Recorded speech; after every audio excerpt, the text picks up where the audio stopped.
როგორ უნდა მართო პრობლემური ქალის ბიოქიმია, მისი შენდამი შეყვარებულობა და ვნება.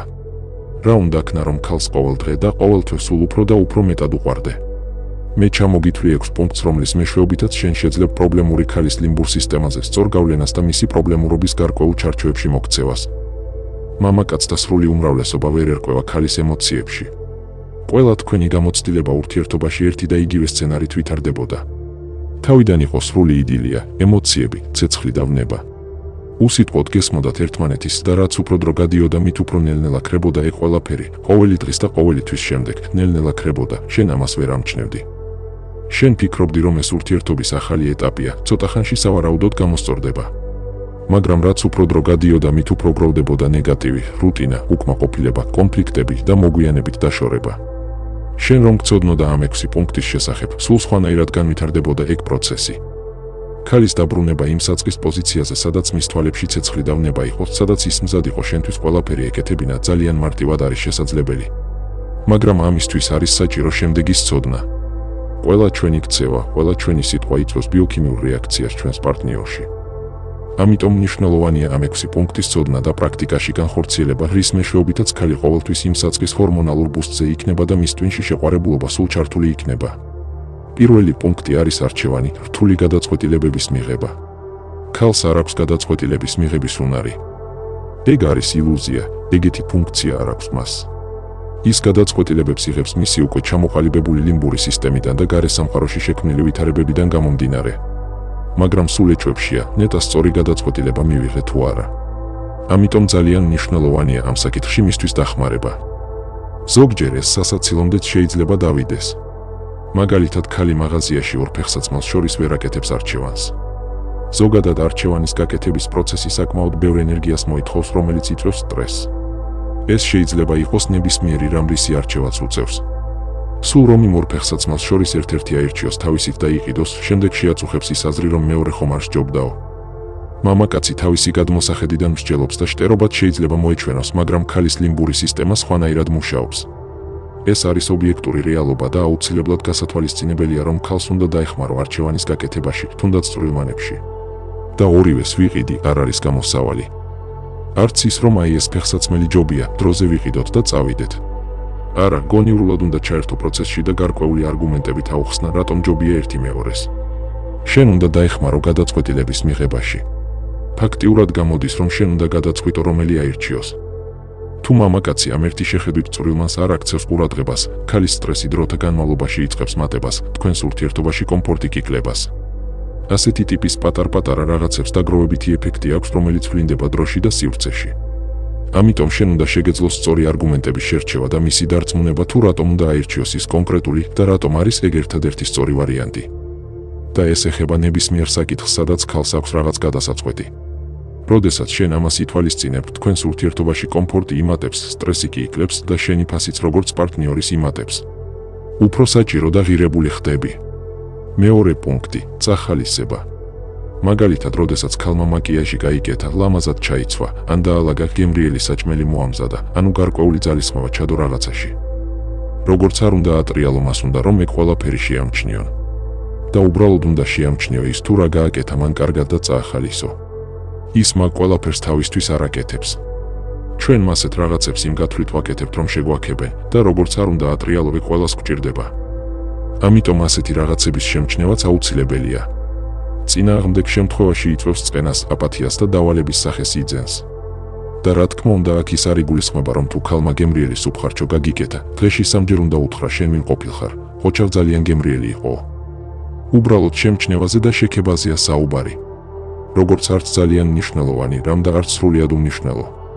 ანუ მოვლენასთან საპირწონე რეაქციაზე მაქვს საუბარი. მესამე პუნქტი, სტრესი. ყველაზე გავრცელებული ისტორია არის, როდესაც მამაკაცის ცხოვრებაში ხდება რაღაც კრიზისი. ბიზნესი ჩაუვარდა, ან რამე სხვა სირთულეების წინაშე დგას, რის გამოც სტრესშია. როგორც წესი, ქალი თავიდან ეხმარება მამაკაცს, ცოტა ხნის შემდეგ კი უბრალოდ გადაუყვარდება და მიდის. რანაირად ხდება ეგ, ანუ ქალი ფულის გამო იყო მასთან.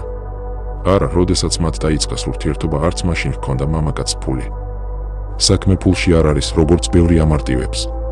საქმე იმაშია, რომ როდესაც შენ იმყოფები ფსიქოემოციურად დაძაბულ მდგომარეობაში, მაგას გარშემო აზიარებ და შენი პარტნიორიც იზიარებს. შედეგად მისი სტრესის დონეც იწყებს მატებას. ამიტომ თავიდან ის ცდილობს რაღაცით დაგეხმაროს, რამე გითხრას რომ დაგაწყნაროს. მაგრამ თუ ეგ შენი სტრესული მდგომარეობა დიდი ხანი გრძელდება, ქალი აღმოჩნდება ისეთ სიტუაციაში, როდესაც შენთან თავს კომფორტულად აღარ გრძნობს. ანუ შენს გარეშე უკეთ გრძნობს თავს. გასაგებია რომ შენ გაქვს მიზეზი იმისთვის რომ იყოს სტრესში. მაგრამ ქალთა სრული უმრავლესობა ემოციებზე არის დამოკიდებული. და ისედაც მამაკაცის ვალდებულებაა სტრესული სიტუაციების გადალახვა. თუ რამის გადაწყვეტა შეგიძლია უნდა გადაწყვიტო. თუ არა და უსასრულოდ სტრესში ყოფნას არანაირი პრაქტიკული აზრი არ აქვს. და აქ არ არის მხოლოდ პრობლემურ ქალზე საუბარი. გამოსადეგ ქალზეც მოქმედებს უარყოფითად ეგ ყველაფერი. უბრალოდ სხვაობა იმაშია, რომ მის თავში სულ სხვა წყობაა, რომელიც მაგ ნეირომედიატორებზე მაღლა დგას და მაგის გამო თავისთავად არც გადაგიყვარებს და არც დაგშორდება. თუმცა სტრესში მაინც იქნება და შენთან ცუდად იგრძნობს თავს. ამიტომ არა მარტო საკუთარი სტრესის მართვა უნდა შეძლო. არამედ ქალის სტრესის მართვაც და მის ბიოქიმიაში კორტიზოლის დონის დაქვეითებაც. შეიძლება ღამეს რომ ათენებს ბავშვთან მაგის გამო იყოს დასტრესილი, ან ნათესავების გამო, ან ნებისმიერი რაღაცის გამო, არ აქვს მნიშვნელობა. მნიშვნელოვანი არის ამ საკითხში ემპათიის ქონა. თუ ქალი მოვიდა შენთან და გეუბნება რომ ცუდად ვარო, ჩათვალე რომ უკვე ძალიან დაგაგვიანდა. გამოდის რომ შენ ვერაფერი შეამჩნია და ის უკვე დიდი ხანია რაც ცუდად არის. ამიტომ არის მნიშვნელოვანი ემპათიის ქონა და მსგავსი რაღაცების დროული აღმოჩენა. შენით უნდა მიხვდე და ჰკითხო რა სჭირს. ის გეტყვის არაფერი, ყველაფერი კარგადაა. კი მარა, მე ხომ ხედავ რომ არ არის კარგად, მომიყევი რა გჭირს. ანუ აქ არის საჭირო მეტი ინიციატივის გამოჩენა. და აქაც მნიშვნელოვანია სწორი და საჭირო სიტყვების შერჩევა და ადამიანის მაგ სტრესული მდგომარეობიდან გამოყვანა. ეს არა მხოლოდ მის ბიოქიმიაში კორტიზოლის და ადრენალინის დონეს დაწევს, არამედ შენ მნიშვნელობასაც წევს ზემოთ. შედეგად მისთვის უფრო ღირებული ხდები. იმიტომ რომ მსგავსი რაღაცის გაკეთება ყველას არ შეუძლია. მეოთხე პუნქტი, სიხარული. ჩვენ დადებითი ემოციების მიღება შეგვიძლია იმისგანაც კი თუ გარეთ კარგი ამინდია, ანუ წვრილმანებისგანაც. არის ხოლმე ისეთი შემთხვევები, რომ მამაკაცი რაღაც თავის საქმეშია და ფიქრებშია. ქალს კი უნდა გარკვეული დადებითი ემოციების გაზიარება. მაგრამ ასე ვთქვათ, მამაკაცს არც ძალიან მაგისთვის, იმიტომ რომ მნიშვნელოვანი ამბები აქვს მოსაგვარებელი. ან უბრალოდ სულ უჟმურია და ვერ იზიარებს მსგავს ემოციებს, რადგან აბსურდად მიაჩნია. მაგრამ როგორც ვთქვი, ქალის ფსიქოემოციური მდგომარეობა სხვანაირად მუშაობს. აქაც წვრილმანებს აქვს მნიშვნელობა. შენთვის უკეთ გასაგები რომ იყოს, წარმოიდგინე სადღაც რომ მიდიხარ მარტო, მაგალითად სათევზაოდ.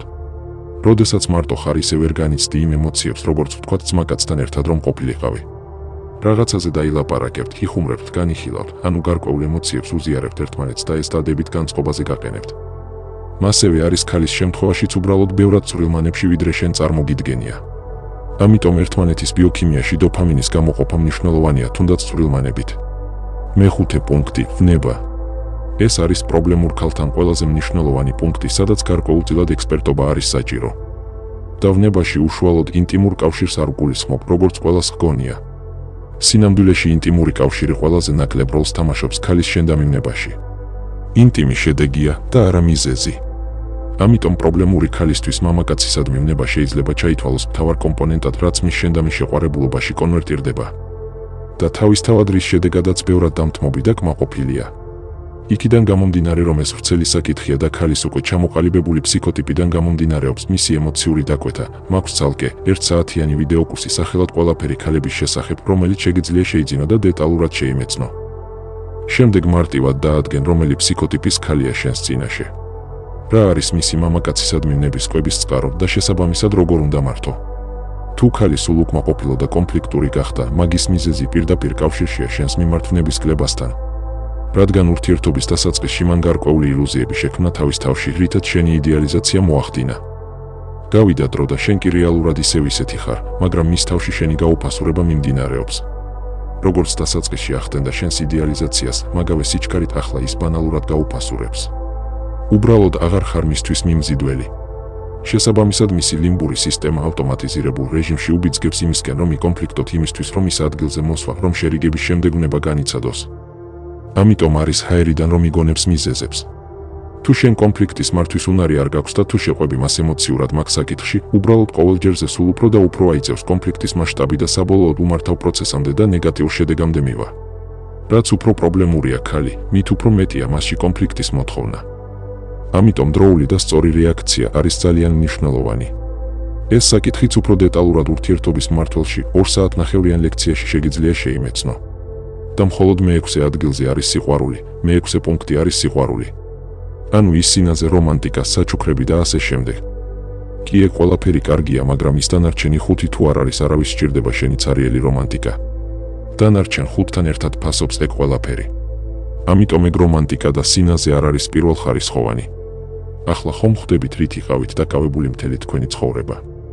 ყვავილებს და საჩუქრებს რომ ჩუქნი და მუხლზე დამდგარი ხელს რომ სთხოვ, სინამდვილეში არავის არაფერში არ სჭირდება ეგ სპექტაკლი. რაში გამოიხატება შენი სიყვარული, რა ფასი აქვს შენს სიყვარულს თუ დანარჩენ 5-ს არ აკეთებ? არანაირი ფასი არ აქვს. ამ ჩამონათვალიდან შეიძლება ინტუიციურად ვიღაცებმა რაღაცები აკეთეს, თუმცა ახლა უკვე როდესაც იცი, შეგიძლია და ბევრად უნდა დახვეწო იმისთვის, რომ მიიღო მაქსიმალური შედეგი.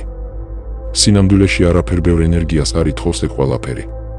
უბრალოდ არ უნდა შეხედო ამ ყველაფერს არც სერიოზულად და არც მოსაწყენად. ისე უნდა განეწყო, რომ შენც მიიღო სიამოვნება მაგ პროცესით. ამ სისტემით ნებისმიერ ქალთან შეძლებ გრძელვადიან და კომფორტულ ურთიერთობას.